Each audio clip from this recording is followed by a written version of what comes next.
पति पत्नी का रिश्ता जो कभी प्यार, विश्वास और साथ का प्रतीक माना जाता था, आज आखिर क्यों दरक रहा है। मेरठ में एक पत्नी ने अपने पति को बेरहमी से मार डाला और अब औरैया में भी वैसा ही दिल दहला देने वाला वाकया हुआ है।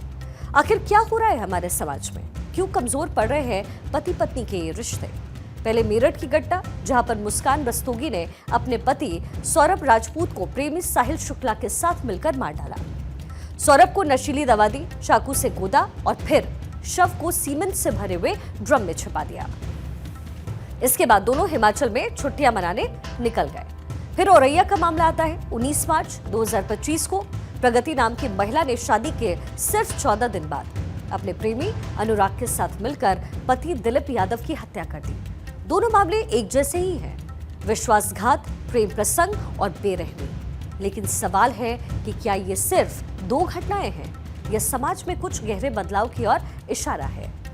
NFHS यानी कि नेशनल फैमिली हेल्थ सर्वे की एक रिपोर्ट कहती है कि भारत में 32% विवाहित महिलाओं ने अपने पति से किसी न किसी तरीके की हिंसा का शिकार होने की बात कही। लेकिन चौंकाने वाली बात इसमें यह है कि पुरुषों पर होने वाली हिंसा का डेटा बेहद कम है, क्योंकि सामाजिक शर्म और कानूनी कमजोरी के चलते पुरुष शिकायत ही नहीं करते हैं। NCRB 2022 के आंकड़े ये कहते हैं कि देश में 6,450 दहेज हत्याएं हुई, लेकिन पत्नियों द्वारा पतियों की हत्या के मामले स्पष्ट रूप से दर्ज ही नहीं होते। फिर भी मेरठ और औरैया जैसे केस बनते हैं कि ये समस्या अब सिर्फ एक तरफा नहीं है, ये इस और इंडिकेशन करता है। कई स्टडी से ये भी पता चलता है कि रिश्तों में इस टूट के पीछे कई कारण हो सकते हैं। 40% मामलों में प्रेम प्रसंग, 25% में आर्थिक तनाव, 20% में शराब और नशे की लत और 15% में बचपन में हिंसा का असर। मेरठ में मुस्कान ने साहिल के साथ नया जीवन शुरू करने के लिए पति को रास्ते से हटाया, तो औरैया में प्रगति ने शादी के 14 दिन बाद ही प्रेमी के लिए पति की बलि दे दी। क्या ये बदलते समाज का नया चेहरा है? शादी एक ऐसा हो गया है कि फास्ट फूड ऑर्डर किया, खाया, पसंद नहीं आया, फेंक दिया। बच्चे इस दूरी में अपना जीवन का गलती से लिया हुआ डिसीजन हैंडल नहीं कर पाते, तब अलग होने का तरीका नहीं पता। छोटे मोटे जो मतभेद होते हैं उसको वो बात करके सॉल्व नहीं करते, क्राइम की साइड जा रहे हैं। पेरेंट्स को ये समझना पड़ेगा और उस पर वर्क करना पड़ेगा। दिन प्रतिदिन पति पत्नी के बीच में विवाद बढ़ रहे हैं। इसके बहुत सारे कारण होते हैं और सबसे बड़ा मेजर कारण इनकम्पैटिबिलिटी होता है, और इनकम्पैटिबिलिटी डिफरेंट रीजंस की वजह से हो सकती है, जिसमें कि हम सबसे पहला रीजन मानते हैं कम्युनिकेशन बैक। दोनों खुलकर एक दूसरे से दिल की बात नहीं करते हैं और ना ही दिल की बात करते हैं और एक दूसरे को सामंजस्य से किसी एक आपसी समझौते से किसी एक मुद्दे पर और एग्री कर पाते हैं। कई बार सप्रेस्ड फिजिकल अर्जेस भी एक इंसान को दूसरे इंसान से दूर करती थी, और आजकल सोशल मीडिया के माध्यम से हम अपने एक्सेस के कंसर्न में भी, केस लिंक में भी रहते हैं, जिसकी वजह से हमारा टेम्परामेंट जो कि बेसिकली हेरिडिटरी होता है, उसमें अगर हम अल्कोहल, ड्रग्स जैसी चीजों का इस्तेमाल करके उस टेम्परामेंट को और हाई कर देते हैं, जिससे लोग इस तरह का अपराध करने के लिए मजबूर हो जाते हैं और वो अपने आप पर रोक नहीं पाते। ऐसे में सबसे पहले तो इस मुद्दे को आपको समझना पड़ेगा कि आखिर हमारे समाज में रिश्ते कमजोर क्यों हो रहे हैं। इसके कुछ कारणों को ढूंढने की हमने भी एक कोशिश की है, जहां सबसे पहला कारण आर्थिक सशक्तिकरण हो सकता है। इसका मतलब ये है कि महिलाएं अब आत्मनिर्भर हो रही हैं, लेकिन कई बार ये पुरुषों के अहंग को चोट भी पहुंचाता है। दूसरा रीजन सोशल मीडिया और तकनीक। व्हाट्सएप, स्नैपचैट जैसे जो प्लेटफॉर्म है वो अफेयर को आसान बना रहे हैं। मेरठ केस में मुस्कान ने साहिल को स्नैपचैट पर मैसेज करके ही उससे दोस्ती की थी। तीसरी वजह हो सकती है पितृसत्तात्मक सोच, जहां पुरुष अब भी महिलाओं पर हावी होना चाहते हैं, वहीं महिलाएं अब इसे बर्दाश्त नहीं करना चाहती। चौथा कारण स्वार्थ हो सकता है, जहां प्यार और विश्वास की जगह अब स्वार्थ और बदला लेने की भावना हावी होने लग गई है। तो ये हमारे समाज में रिश्तों को कमजोर करने के कुछ कारण संभवतः हो सकते हैं। भगवान बुद्ध ने कहा था कि आप पूरी दुनिया घूमकर एक ऐसे शख्स की तलाश कर सकते हैं जो आपके प्यार का सच्चा हकदार हो, लेकिन एक सच ये है कि आपको ये शख्स कहीं मिलेगा नहीं, क्योंकि आप स्वयं ही अपना प्यार पाने के सबसे बड़े हकदार होते हैं।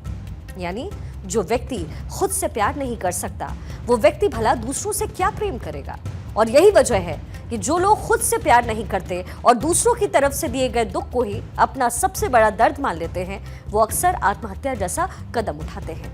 और हमारे समाज में प्रेम के जरिए एक दूसरे से अपेक्षाओं का यही बोझ कभी कभी भारी भी पड़ने लगता है।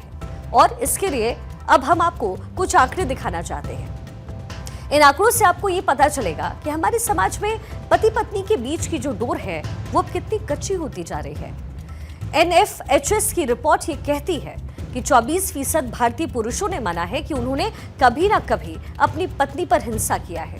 तो वहीं NCRB की रिपोर्ट ये कहती है कि देश में 4,28,278 महिलाओं के खिलाफ अपराध दर्ज हुए और इनमें से 30% से ज्यादा मामले जो है वो घरेलू हिंसा के थे।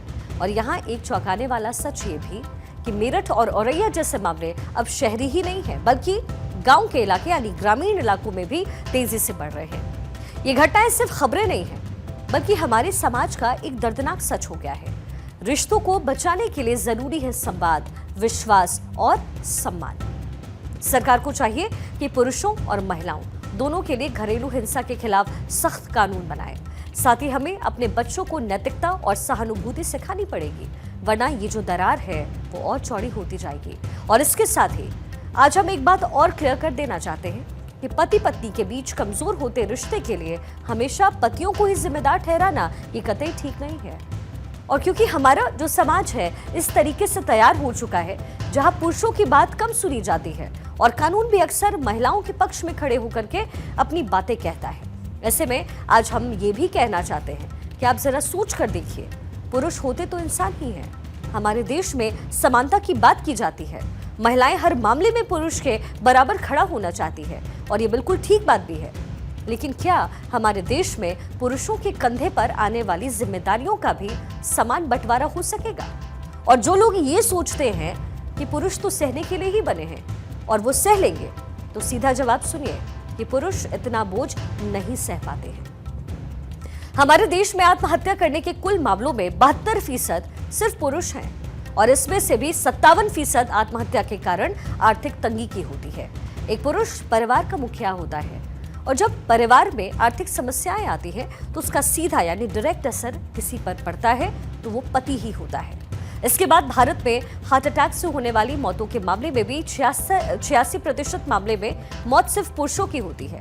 भारत में 33% पुरुष अपने परिवार से अपनी बीमारी की बात भी छिपा जाते हैं और इसका कारण ये है कि वो अपने परिवार को मुसीबत में नहीं डालना चाहते। ठीक इसी तरीके से भारत में 30% पुरुष अपने डिप्रेशन की बात अपने परिवार से साझा ही नहीं करते और इसके चलते भारत में 90% पुरुषों की मौत अक्सर काम के दौरान हो जाती है। घरेलू हिंसा के मामले में भी एक तथ्य है जो आपको कोई नहीं बताएगा। साल 2005 में 1000 पुरुषों में से 7 पुरुषों के साथ घरेलू हिंसा की घटना हुई, जो साल 2015 में बढ़कर के 29 हो गई। यानी सभी 1000 पुरुषों में से 29 पुरुष ऐसे थे जिनके साथ घरेलू हिंसा हुई। और इन सभी कारणों को भी इस बात का कारण माना जा सकता है कि भारत में महिलाओं की औसत उम्र जहां 72 साल होती है, तो वहीं पुरुषों की औसत उम्र सिर्फ तकरीबन 69 साल होती है। और आखिर में आपको महिला और पुरुष में आने वाले आंसुओं का हिसाब किताब भी समझा देते हैं। महिलाएं जहां एक साल में औसतन 30 से 64 बार रोती है या उनके आंसू आते हैं, तो वहीं पुरुषों में ये जो संख्या है बेहद कम है, यानी 6 से 17 बार है। यानी एक साल के अंदर पुरुषों की आंखों में आंसू सिर्फ 6 से 17 बार ही आते हैं। हमने जो ये आंकड़े आपको बताए हैं, इनका संपूर्ण सार एक ही है कि मर्द को भी दर्द होता है। और मशहूर लेखक हरिशंकर परसाई ने एक बात कही थी, पुरुष रोते नहीं हैं, लेकिन जब वो रोते हैं तो रोम रोम से रोते हैं और उनकी व्यथा एक पत्थर से भी दरार कर सकती है।